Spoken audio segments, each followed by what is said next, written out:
Bonjour à tous, nous sommes aujourd'hui donc à Saint-Omer, dans le Nord, plus précisément à Saint-Martin-au-Lard, à l'occasion d'une conférence avec M.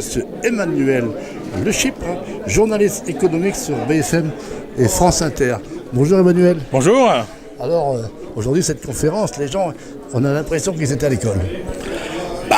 J'essayais moi d'essayer de leur raconter un petit peu le monde tel que je le vois de mon poste d'observation un peu privilégié, en ayant tous les statistiques, en rencontrant des patrons, en lisant des rapports, en regardant un peu ce qui se passe dans le monde. Et l'objectif, c'était d'essayer d'expliquer finalement qu'est-ce que bouleverse dans l'économie et dans la façon dont fonctionne l'économie toutes les nouvelles technologies, et donc répondre à des questions qui sont celles que tout le monde se pose, c'est-à-dire que est-ce que, comme certains nous le disent, il n'y aura plus jamais de période de très forte croissance, ou bien est-ce qu'à l'inverse on rentre dans une période d'hypercroissance grâce à la révolution digitale. Et puis deuxième question que les gens se posent aussi et qui est quand même source de beaucoup d'inquiétude, c'est est-ce que finalement les robots vont piquer nos emplois? Est-ce que l'intelligence artificielle va remplacer l'homme? Et qu'est-ce qui nous restera à faire comme travail, sachant que la France navigue un petit peu dans ce monde-là, et au milieu de tout ça, d'essayer d'évaluer un petit peu aussi les chances de l'économie française. Alors c'est vrai qu'on a parlé d'intelligence artificielle, mais bien souvent également de l'humain, toujours le rapprochement. Absolument, la difficulté c'est de se dire, de se projeter en disant on nous dit d'un côté qu'il y a 10 à 50% des emplois qui sont potentiellement menacés par l'intelligence artificielle, donc ça effectivement ça fait peur. Après, quand on regarde d'un peu plus près, on se dit qu'il y aura surtout beaucoup de métiers dans lesquels l'homme sera finalement toujours là, mais augmenté en quelque sorte par l'intelligence artificielle, et puis il y a surtout beaucoup de métiers qui n'existent pas encore et qui existeront demain, puisqu'on nous dit, c'est ce que disent les études, que vous avez par exemple les 2/3 des emplois qui seront exercés par les jeunes qui sont au collège aujourd'hui, qui n'existent pas encore.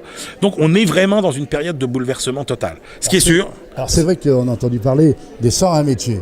Oui, il y a plein de nouveaux métiers qui vont exister. Alors il y a des prospectivistes qui travaillent et qui se disent de quoi on aura besoin demain comme nouveaux métiers. Alors je vais vous en citer un ou deux. Le premier, c'est le funébriste, par exemple. C'est Anne-Caroline Pocot, la prospectiviste, qui a inventé cette expression. C'est quoi le funébriste? C'est celui qui sera chargé d'enterrer votre vie numérique, parce que le jour où vous allez mourir, vous finirez dans un cercueil, vous finirez incinéré, je ne sais pas, ou autrement. Mais il faudra bien vous enterrer sur Facebook, sur Twitter et sur tous les réseaux sociaux. Donc ça, ce sera un nouveau métier. Vous aurez les gens qui sont chargés de soigner la nomophobie, par exemple.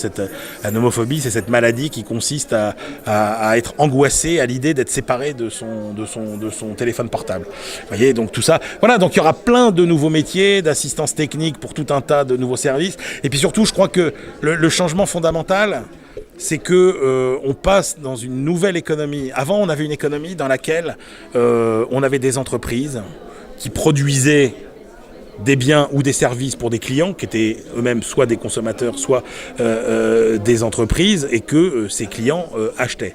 Demain, on entre dans une économie totalement nouvelle, on entre aujourd'hui dans une économie totalement nouvelle, qui est une économie dans laquelle en fait les entreprises et les clients coproduisent non plus soit des biens, soit des services, mais des solutions. C'est-à-dire que ce qui intéresse les gens aujourd'hui, c'est des solutions à leurs problèmes. C'est pas d'être propriétaire d'une voiture ou propriétaire d'une machine à laver.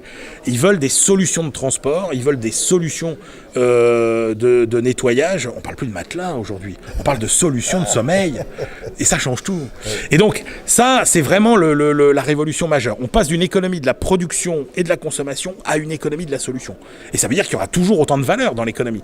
Mais simplement, on passe d'une économie qui n'est plus basée sur l'avoir plus, sur accumuler des biens, mais sur l'être mieux. C'est-à-dire que la valeur, elle va venir de tout ce qu'on va générer comme bien-être supplémentaire, sous la contrainte environnementale, bien sûr, qui est incontournable. Alors, on vous a offert un présent aujourd'hui. Magnifique. Ils ont été très sensibles à vous, et vous savez qu'on est dans la Coupe du Monde. Oui. Alors, vous savez que moi, je vais vous offrir un présent aujourd'hui. Ah oui. Parce qu'on est dans la Coupe du Monde, et vous voyez, la chanson qui vient du Nord, Coq l'a chantée, dit que la France va gagner. Ouais. Donc, moi je dis aujourd'hui que Coq l'a chanté, que la croissance va revenir. Bah, vous pouvez nous faire une chanson sur la croissance. Moi j'aime bien votre alors vous savez que le groupe, moi je sais que vous savez que je travaille à BFM TV, BFM Business. Dans le groupe qui est le groupe qui s'appelle Next Radio, il y a aussi RMC, il y a tous mes copains du foot sur RMC, tous mes copains de l'after, etc. Et donc écoutez, je vais leur faire ça et je vous fais une promesse, c'est d'essayer de faire diffuser sur l'antenne de RMC pendant l'after votre chanson. Coq l'a chanté. Coq l'a chanté. Alors, la petite histoire, ça veut dire que ça vient des Antilles, hein, oui, parce que bon, il y a beaucoup d'Antillais dans l'équipe de France. Et aux Antilles, quand on dit le coq le chante, c'est que la France va gagner. D'accord. Eh ben, allez la France alors. Merci Emmanuel.